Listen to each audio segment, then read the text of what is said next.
Hello, this is Itsu. Okay, I have like shown before, made some changes to the basically the circuit. I had both the 555 timer and the go to look diagram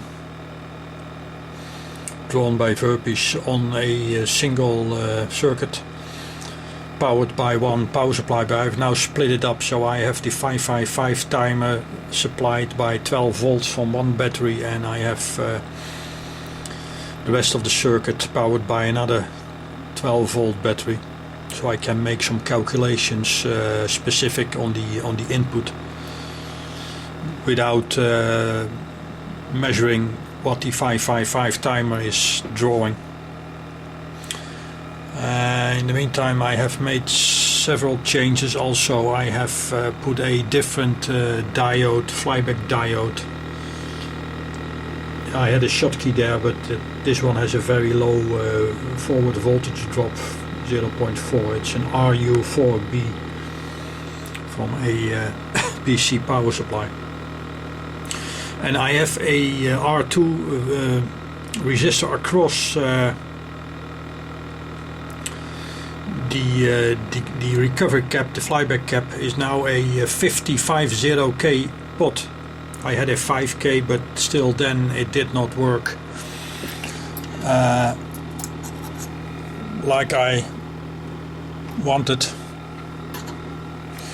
So I changed it again for a 50K, and now I can change the yellow trace, which is the voltage across the flyback cap, in a much nicer way, all the way up till 0. I will try to see if I can move it with one hand.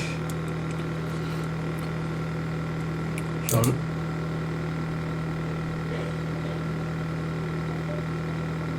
this is lowering the impedance resistance, and this is increasing.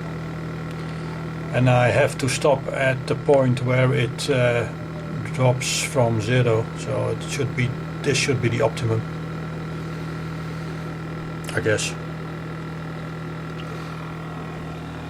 And now the pot meter is at a quarter of its running, so I guess it's something like 12K I have there. And the DDM is measuring something like 24 volts across this cap. Okay, so the next thing I want to do is remove all this stuff and make some input measurements while it's running. I have the current probe already in the 12 volt supply to the circuit. I will also put up a voltage probe across the voltage, and I will measuring the voltage and the current and put up the math trace to see what input I run with the rotor running, like now, and when it's stopped.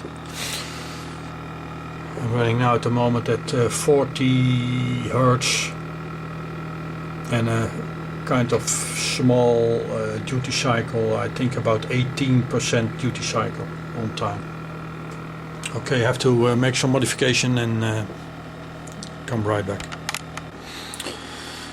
Okay, I have the current probe in the supply line from the 12 volts, and I have the yellow probe across this 12 volts, plus and minus,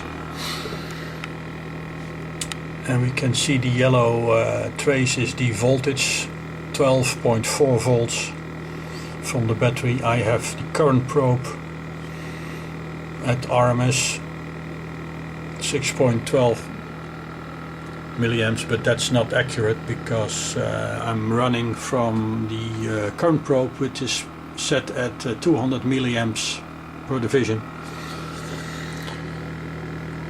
So we have here a different value we should calculate.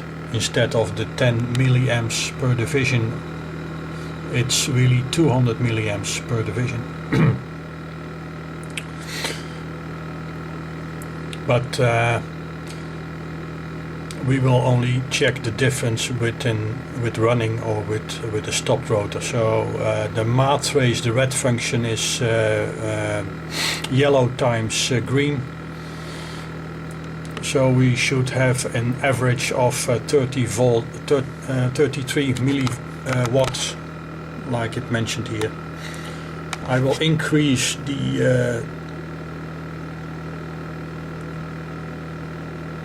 number of samples for averaging out, and that stays 34 milliwatts. Although this is not accurate because of the 200 milliamps per division offset. Okay, I will now stop the rotor. It's about 36, and I'll stop it now. Coil in between magnets, so we can see an increase in input current, input wattage.